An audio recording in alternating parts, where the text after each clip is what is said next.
Hi, good morning. Today is April 15th. On your screen, Vicki LeBlanc here to provide an explanation for my lifespan within these few months. And it all accumulates to one thing, that I've neglected some very important people in my life. And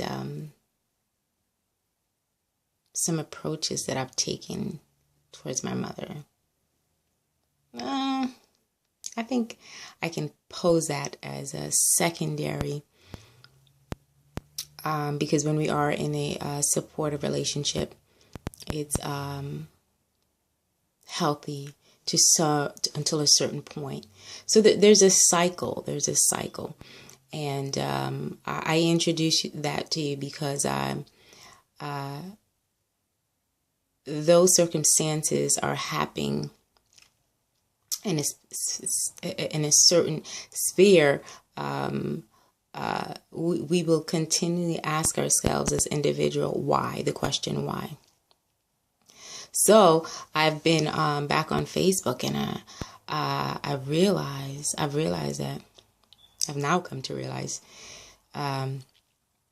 I have a massive amount of people that are near my heart, and I am partly responsible, wholly responsible for not keeping in touch as I should, because I get in a zone where I am completely committed to a work, and I put off communication, and I put it off and set a certain month from now, a time from now.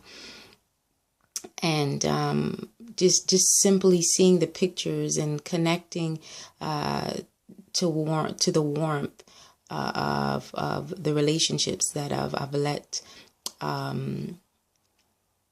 become sort of spoiled or distant.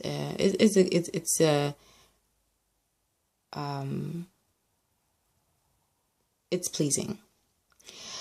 So. And that part, you'll I hope you will take the lesson, mentioning that, I hope you can take the lesson of staying connected. I have some very important people in my life, very sustainable people, very important, very meaningful, dignitary. Maybe that's not the best description, but I'm still trying to shuffle through a series of words and language to describe the presence of the people in my life. So I will in a few minutes give you a brief summary, short down of some things that have happened in a few months. And I'm reminded of my cousin Maydeen. We have certain tight spots or cycles that one would ask why we're striving for a certain ability. We're always at the same time. And it's not limited to her, but she comes to mind right now that I can hear her voicing in the back of my mind. Okay, so before I continue, I just want to make it clear that a few things exist. Social media plays a role, an important role. Not being able to connect in the past few months because of some interference and all of these new introductions. If you haven't heard, police taps and police interfere. Police have the ability to tape your abuser secretly and use that information in court. Where does that fall in line with Miranda rights? I don't know. Where that falls in line with evidence, I don't know. I know that's a thin line. It may help someone survive, but then we have to look at the disappointing area of people, kids, or someone who just wants to run away. So we need a lot of honest people on the bench making constructive decisions. when approving these bills and laws, because it can be, we already have Facebook. Once you commit to their service, they have the freedom to plug into your home, because the device, you've agreed for them to go through your camera, and the speaker is a recording information. That's something in the agree in the small print. So you have Facebook doing that, and you have all these other people doing this type of connecting, and that's where the line gets unclear, uncertain. So I vouch for social media having a present in existence. Recordings that are invasive, I don't agree with. There must be some rationale, but I will never be able to agree with that to that extent. So I say that to say, so I thank you for the presence of social media. So in my future decisions and future actions, my goal will never be to remove social media breakdown, because that's the time that we're living in.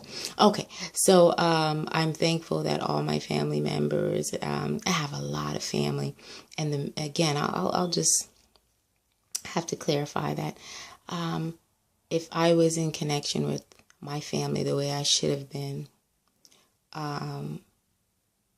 I wouldn't have experienced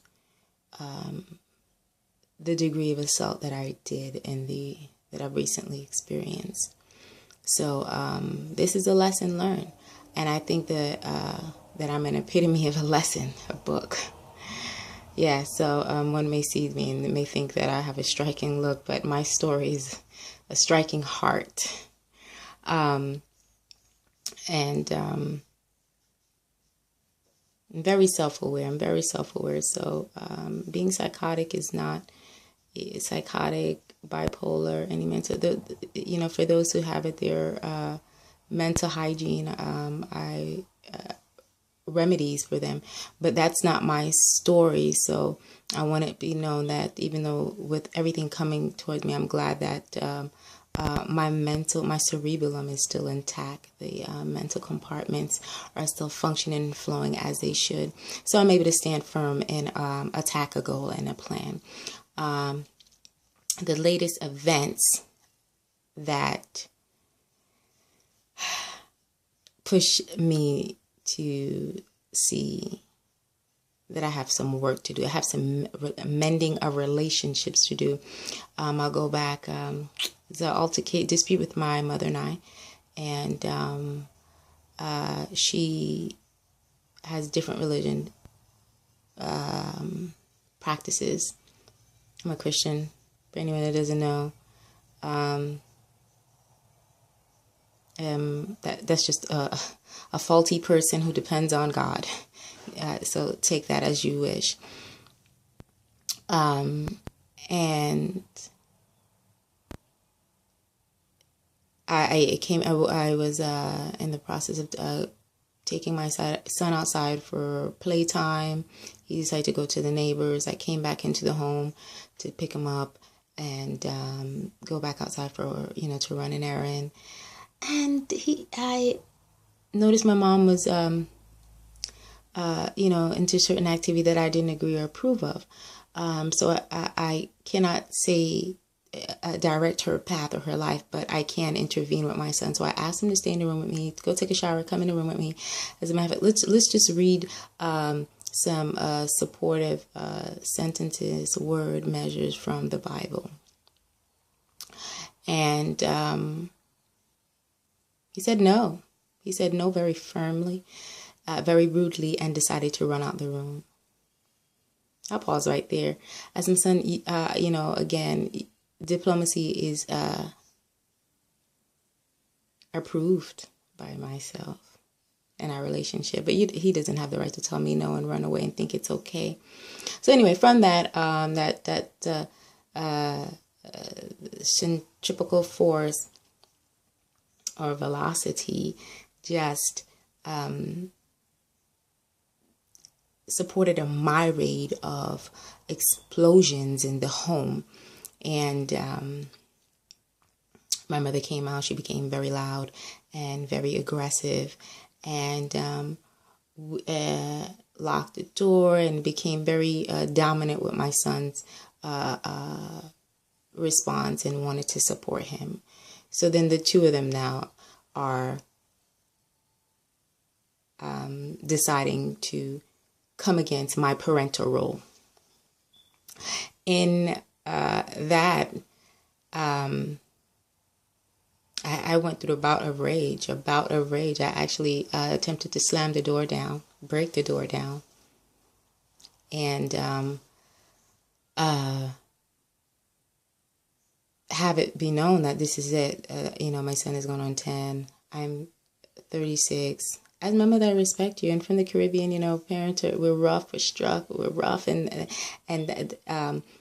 I insert these descriptions and characteristics and traits so that whomever my audience may learn something from my history, my background, as well as what I'm trying to offer them in creating some social climate or environment in their business, or in catering to a people group in whom they wish to attract, such as Hillary Clinton, because she has targeted Haiti as her support system to gain votes and women. So I suspect that when listening to these type of things, people who were not fluent in the social climate in certain nations use them to brand themselves or to learn more about themselves. And also Mr. Clinton has a heavy presence in that zone as well. So that's just an example how this can be relevant to somewhere else, and why I take the time out to dissect certain things. Now, that was the last thing for me to be in such a zone, because I'm not violent and aggressive. I believe in discussion and parables and communication. But then I want to say that was and if you've heard me say before, there are steps that lead up to